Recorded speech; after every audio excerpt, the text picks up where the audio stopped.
Au milieu de la jungle de Calais, un nouveau camp a fait son apparition depuis janvier. Ici, pas de tente, mais 125 containers pouvant accueillir jusqu'à 1400 migrants. Un lieu chauffé, équipé de lits superposés, qui offre un peu de répit sur la dangereuse route de l'exil. À l'intérieur du camp, c'est sûr, mais si vous allez en dehors du camp, il n'y a aucune sécurité. Impossible en effet d'entrer dans le camp sans être contrôlé. Code d'accès, système biométrique de reconnaissance de la main, clôture, vidéosurveillance. Compte tenu des violences constatées dans la jungle, l'association La Vie Active, missionnée par l'État pour gérer le camp, a opté pour le tout sécurité. Imaginez bien que s'il n'y avait pas eu de grillage et s'il n'y avait pas eu de système pour prendre les empreintes morphologiques de la main, c'est pas 12 personnes que j'aurais eu par container, c'est 40 personnes. Un choix qui gonfle forcément la facture. La Vie Active et la préfecture restent vagues, mais reconnaissent que la sécurité compte pour une large part des 23 millions d'euros du budget du camp. Une aubaine pour la société de sécurité qui assure cette mission. Hors caméra, son dirigeant confirme qu'il a embauché 15 personnes sur le camp de conteneurs. Mais ce n'est pas tout. Surveillance aux alentours de la jungle, gardiennage des parkings où stationnent les camions pour l'Angleterre. La crise migratoire est sans aucun doute créatrice d'emplois à Calais, comme l'explique Laurent Roussel, président des commerçants du quartier qui jouxte la jungle.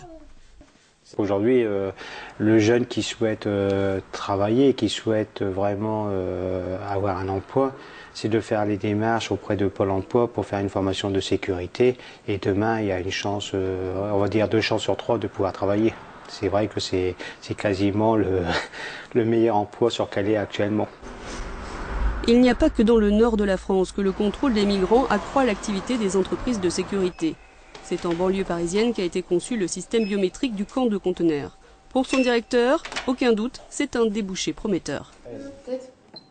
Au niveau effectivement des flux migratoires, ça peut être un développement de marché. Ça peut être un développement de marché parce que la biométrie est la seule technologie qui va offrir de façon certaine l'identification d'une personne. Et je ne sais pas si vraiment c'est lié au flux migratoire ou si c'est lié au flux migratoire associé aux actes terroristes que la France a connus. Il y a cette demande accrue de sécurité. Ça, oui, nous le ressentons sérieusement. Mais cette sous-traitance de la crise migratoire n'est-elle pas dangereuse? Claire Rodier, auteure du livre Xénophobie Business, à quoi servent les contrôles migratoires, en dénonce les dérives. Pour ces boîtes privées, l'objectif c'est pas tellement d'assurer une bonne politique, comme ce serait l'objectif des États, mais c'est des objectifs de rentabilité qui vont forcément avoir un impact sur les conditions matérielles dans lesquelles sont traitées les personnes, avec une dégradation de ces conditions qu'on a constatées dans certains pays, en tout cas de façon très nette. Malgré ces risques, les pays européens confient de plus en plus leur sécurité à des entreprises. Sur les 13 milliards d'euros investis dans la sûreté aux frontières et à l'intérieur du territoire européen ces 15 dernières années, plus de 20% ont été alloués à des sociétés privées.